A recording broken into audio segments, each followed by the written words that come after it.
কোদাল পায় না। তারা চিন্তা করলেন মাটির কাজের জন্য কোদাল যে কবরের ভিতরে নেওয়া হয় সেটা আর বের করা হয় নাই। যখন কোদালটা বের করতে গিয়েছেন, মাটি কিছু সরাইছেন, এমন সময় তাকায় দেখেন ওই কোদাল সহ মৃত্যু ব্যক্তিটাকে আগুনের জিঞ্জির পরায়া বাইদা রাখা হয়েছে।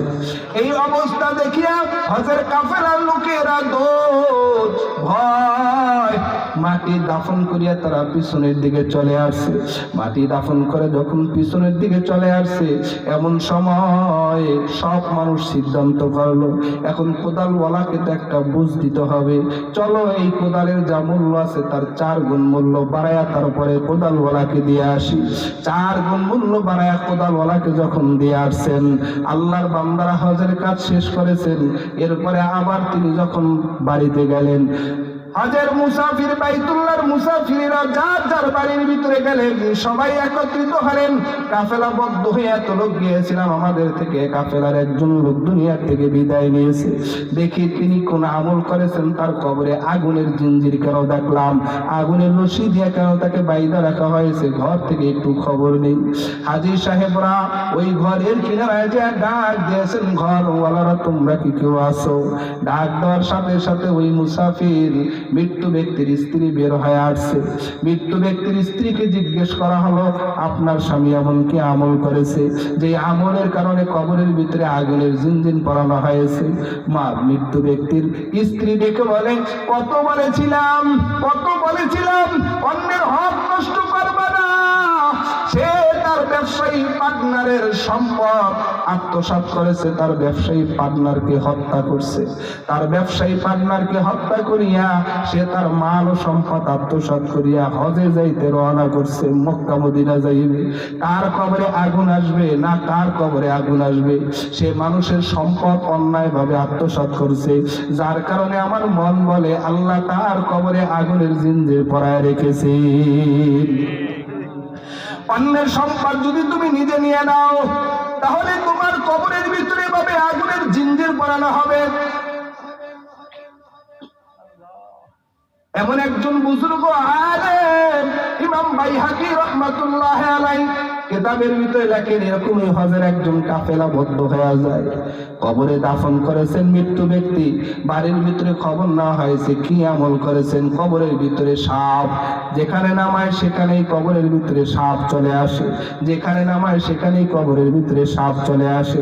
বলে কবরের ভিতরে সাপ আসবে না কেন? সে তো একজন অপরাধী, কাঁচামাল বিক্রি করত, এই কাঁচামাল বিক্রি করতে গাইয়া দেখা গেল সে আন্ত বেশি দিত, কম পানি মিশায়া দিত, এভাবে মানুষকে ঠগাইতো, ব্যবসা করত ভেজাল দিয়া, ভেজাল ব্যবসা।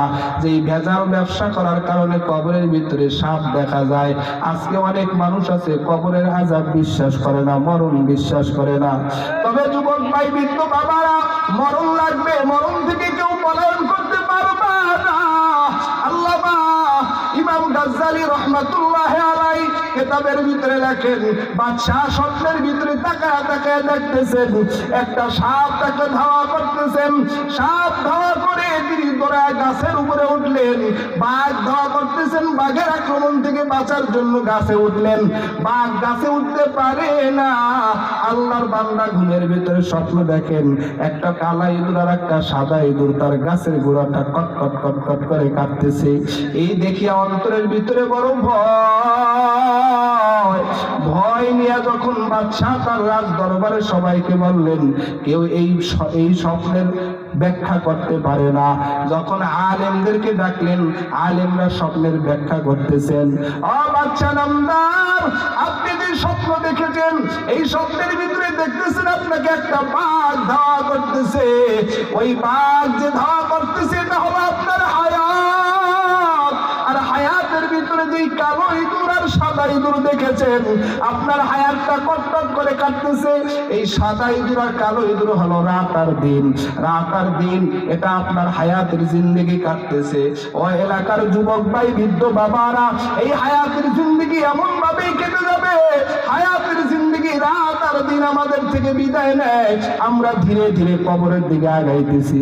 তবে কবরের কি প্রস্তুতি আমরা নিয়েছি? একজন সবজি বিক্রেতা কান্দের ভিতরে একটা গামছা দিয়ে রওনা। আল্লাহর ওলি লেখেন, এই সবজি বিক্রেতার সামনে একজন অপরিচিত মানুষ আসছে। আসার পর ডাক দিয়ে সবজি বিক্রেতা বলে, ভাই তুমি কে? তোমাকে জীবনে কোনোদিন দেখি নাই, তুমি আজ আমার সামনে হাজির হয়েছো, তুমি কে? আল্লাহর বান্দার সামনে, ওই সবজি বিক্রেতার সামনে আল্লাহর বান্দা দেখে বলে, আমি হইলাম মালাকুল মউত আজরাইল। বলেন, একজন অপরিচিত মানুষ, আপনি কোনোদিন দেখেন নাই আজরাইলকে, এই মুহূর্তে যদি আজরাইল আসে, আপনার সামনে আসেন, আপনি ভয় পাইবেন নাকি? হ্যাঁ, বুঝবেন না? কিন্তু মালাকুল মউত আজরাইলের নামটা শোনার পর সবজি বিক্রেতা কান্দের থেকে গামছাটা নামায়া মাটিতে বিছাইয়া দিয়েছেন।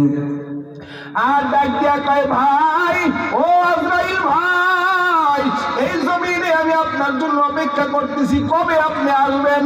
আমি আপনাকে কোনোদিন দেখি নাই, আজ আপনাকে দেখে ফেলেছি। তবে আমার এই কান্দের গামছাটা আমি বিছায়া দিলাম, এই কান্দের গামছা বিছায়া দিলাম, 2 রাকাত নামাজের নিয়ত করে নামাজ পড়বো। আমার নামাজ